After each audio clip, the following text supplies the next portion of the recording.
Up next, we have Nikola. So a former Spac, one of the hottest ones at one point during 2020, and now a faller. They ended another partnership today. So they announced that they terminated their deal with Republic Services that would have seen 2,500 garbage trucks being done. So this follows up on that revised deal Motors, which now sees no equity stake from GM. So both of these, Republic and GM, were part of Nikola's rebuttal to a Hindenburg short report. Wedbush analyst Daniel Ives came out today saying this was a, quote, tough pill to swallow for the bulls, unquote, and has an underperformed rating and $15 price target. Nikola did provide an update that they are planning on delivering their battery electric semi-truck in 2021. I just don't see a way where, Nikola really recovers from all this negative news here. Shares are trading lower today on that news. Are we talking about Nikola?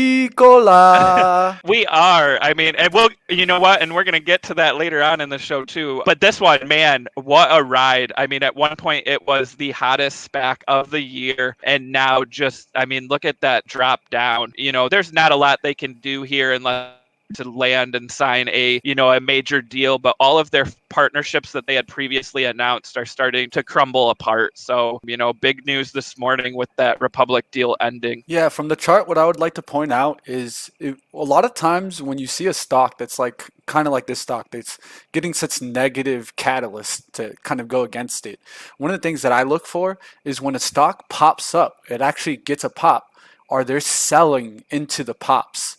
I think this is very important to look for on the charts, because if they're selling into the pops, what you have is such overhead supply that investors are essentially saying that any pop, they're going to try to get out some at least, and protect some of their gains there. So you see this pop here into the 36 area, and then you see that kind of high volume and then immediate wash down. People selling into the pops in this one, and I think until you see massive green bars of volume down here, you got to wait till you see something like this where it almost bottomed out here and then it tried to start coming back up here at 36. Boom, got knocked down again.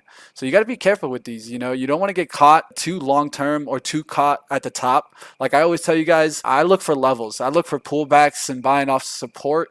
If I'm not buying off support, it's what I call a scout move.